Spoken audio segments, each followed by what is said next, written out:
So today I'm going to help pour a concrete slab.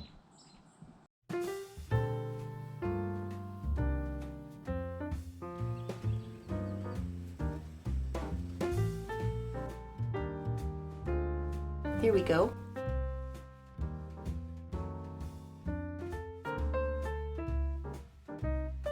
Yeah. Wow.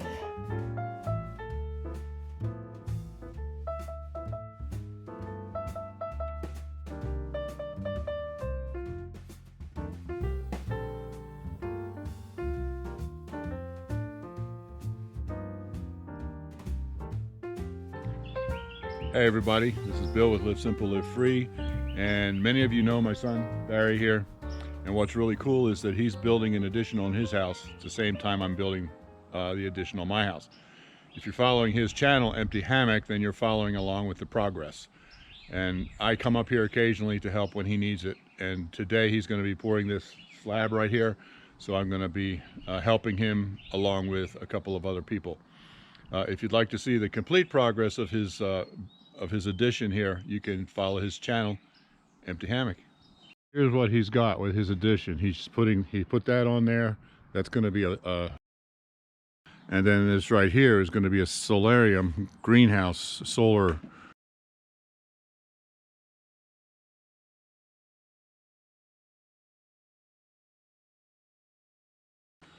So this is the slab that we're pouring today. This is the solarium part. This is kind of cool because this is going to generate a lot of solar heat down in here. The slab that we're pouring, usually a slab is 4 inches thick. This is going to be 8 inches thick, and it is a thermal battery.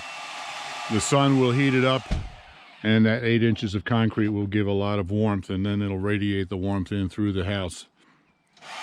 He's got these pipes in here because in the summer it'll get way too hot, so he's going to be able to use water to pump through there to keep the slab cool, which I think is a great idea. So we're going to be mixing all of these bags by hand. How many bags do you have, Barry? Barry, how many bags of concrete you have? 215. 215 bags of concrete. He wanted to get a concrete truck up here, but there's a tree in the way that he didn't want to take down, so we're going to be mixing it all by hand. A lot of work, but we got a lot of help. So this slab is going to have a drain right there in the center, and it'll slope down to that center drain. So the way that we do that, we've got a line marked right there where the concrete is going to be, and that's a 1/2 inch lower than the level around the wall. And then right here we have a pin, and that's going to set the level of the concrete, which is halfway between the distance from the outside wall and the center. So it'll slope down, be a 1/2 inch slope between the outside wall and the drain in the center. That way any water that gets in there, because there's going to be a lot of plants and things in here, any water that gets in there will drain to the center and down. I've actually done a few slabs before, but I've never done one with a slope before, so this will be interesting.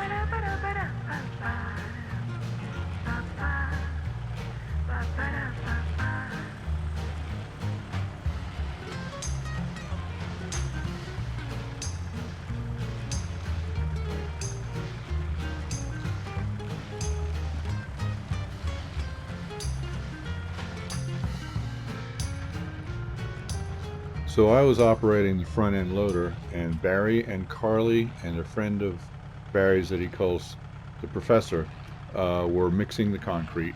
Now Barry has his own cement mixer, but he rented this one because it's larger and it allowed him to do 4 bags of concrete in one batch.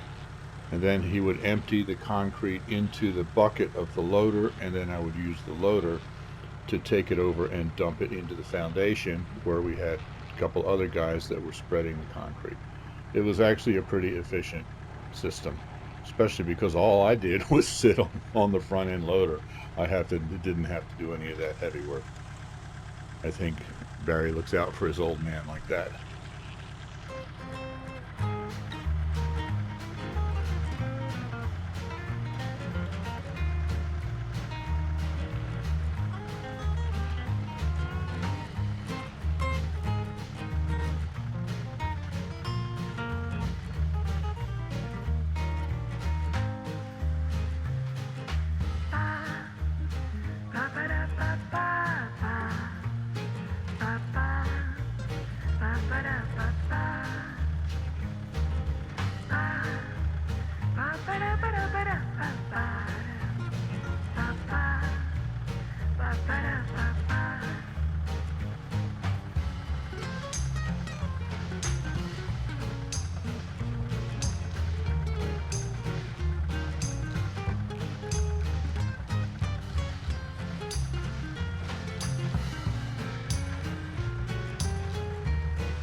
Who's responsible?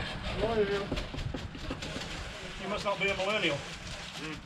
You almost took responsibility. That's your responsibility. Who did it?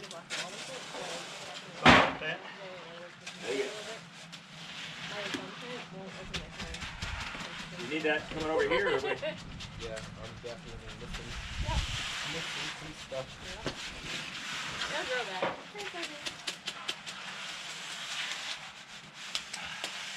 Ed, do you feel like you got it worked in behind the... Yeah, as best I could. That's great behind those pipes. And I'm gonna get a little bit right there in that poodle. I'll tell you what, if you want, I just need like a stick to really get it in behind there if you need me to. Just find something, whatever. You want a 2x4 or that? No, I need like something skinny. Yeah, We're talking like where'd an that inch one or less.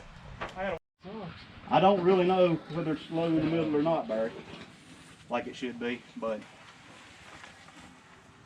Well, the biggest thing is that the insulation all the way around is exposed. Because I have to put insulation up the wall. Yeah, well, and then we can do that as it starts to set. If the insulation around the wall is exposed, that'll show us how high it is directly off of it. See, that's a little high right there. That's what I'm saying. Do we need, where's the... Need a shovel, get a shovel full out of that. Probably need more than a shovelful. This whole area is a bit high. Well, Decent deal. that's why I quit doing flat work. Hey Ed, since you're not doing anything, Yes. how many months are you... So this is now the next day, and I think the slab back here looks pretty good. I mentioned earlier about the pipes that he's got underneath of the concrete to keep it cool. This is 8 inches thick, so it's going to work as a thermal ballast to warm up. The sun will warm that up and keep this place nice and warm, but in the summer it'll be way too hot. So what he's planning to do, he's got a big cistern that he's going to bury underground that'll collect rainwater, and being underground it'll keep it cool, and then he'll be able to use a low volume pump to pump that cool water through the concrete pipes, 2 layers of pipes, to help cool it down in the summer. So I'm not going to get into too much more of that, but that's what he's doing. Now, I'm not actually doing videos about Barry's addition. I only did this one because I was up here to help him. If you would like to follow him on his channel, Empty Hammock, you can go back and see what he's already done, and you can follow his progress, especially if you're interested in what he's doing with the pipes under the slab and all that. He'll be doing all that in the future. So Empty Hammock, I'll put a link for that. And thanks for watching. Live simple, live free. You be blessed.